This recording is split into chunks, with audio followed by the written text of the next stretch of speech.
Hi, I'm Shay, and today I want to give you a tour on how to use my business information master document. Click the link in the description where you can join my newsletter and get my best content for free. All right, let's dive in. So here is the business information master document. It's a template, like I said, that I created. All right, and I've organized the template into several key sections to make it super easy to navigate and update. In the first sheet here, I titled it General Information.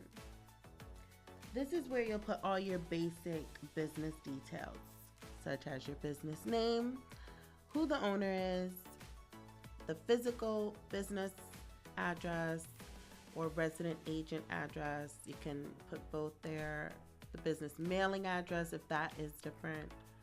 A phone number and email address for the business, the professional email and phone number, most likely the domain, and the one your customers will call. A description of your business, what did you, because sometimes they ask us, what does our business do? And it's really good to just have something like that. Always handy to copy and paste. You never have to rewrite it on the fly. Your website, your tax ID, DUNS number, cage code. Now, and see how it says business banking and things like that. You may not feel comfortable putting like a checking number or something like that in here, but there are options. If you're using Apple numbers, there's ways to lock your spreadsheet, lock your file in case you do want to put that information in here. I put things like the cage code here, but this is inside of the government contracting spreadsheet, so I don't think that needs to stay in there. So what I'll do is I think I'm going to update the spreadsheet, which you can do as well to make it better fit your business needs. Let's see. Awesome. I deleted it. See, it's easy to update and personalize for your own business as well. All right, so we're going to move over to the next sheet. In the next sheet, here, you have links that I always like to keep here to make them easily retrievable. One of mine are cow.com. When people need to quickly get on my schedule, even though I use the app and copy the link directly from the event most of the time, when I do need to come in here and I'm working very quickly in between screens and I do need to, retrieve these URLs, I do copy and paste them here so that I always have them like, oh yeah, what is the link to leave a Google business review? Do you want to have to Google your own business every time you want to share that link with someone, right? All right, business expenses. Even though I have an app and software I use for tracking these expenses, I still like to kind of put them in here so I always have them at a glance in front of myself. Sometimes, those things are not software that is bookmarked. Sometimes you still want to just have things kind of warehoused in front of you. You can easily see what you're paying out monthly, and then I made another one for annual, and then another spreadsheet for one-time expenses. Now, I could have put all of these in the same sheet, and in another spreadsheet, I do have them in the same sheet, but I think when I converted this to Excel, I think it created that on its own, like that.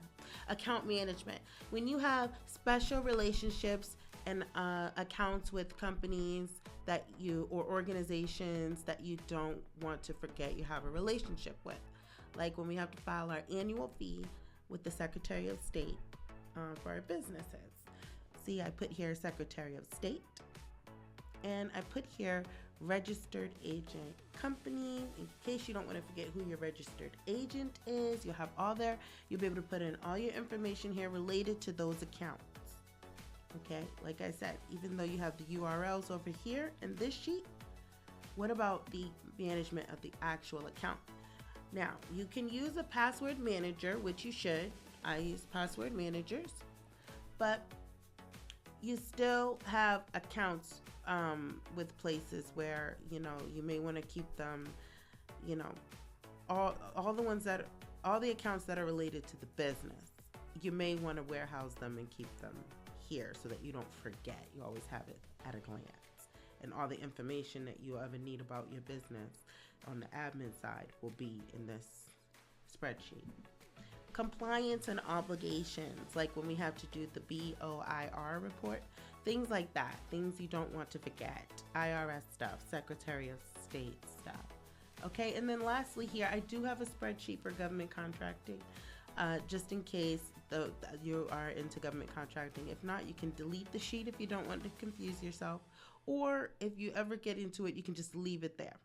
The information will already be organized. But for those that are in government contracting, here you put the business name, address, mailing, EIN, tax ID, your DUNS number. I put a column for the cage code and your UEI number and NICS codes, PSC codes, SIC codes, and all the codes, right? And right here, if you want to list your state or your federal certifications that you currently have. All right, so now I'm going to share some tips on how to make the most of this template. Number one, you want to set up a reminder, whether that's every day or week or month, to do maintenance on the spreadsheet, to make sure that everything is always up to date. I've had to do that. I've had to go in and look at it, see if things were still, make sure information's still the same. I don't want to be copy and pasting things and say, oh shoot, I didn't update this yet. And you definitely want to password protect your file. Okay, like I said, you can add a password to it if you're using Apple numbers. I don't know if you can do it with Excel and Google Sheets or anything. Like I said, you can fully customize it, delete rows, delete columns, add columns. Once again, I'm Shay, and if you found this helpful, then don't forget to like this video and subscribe to my channel where I teach business owners how to use AI tools.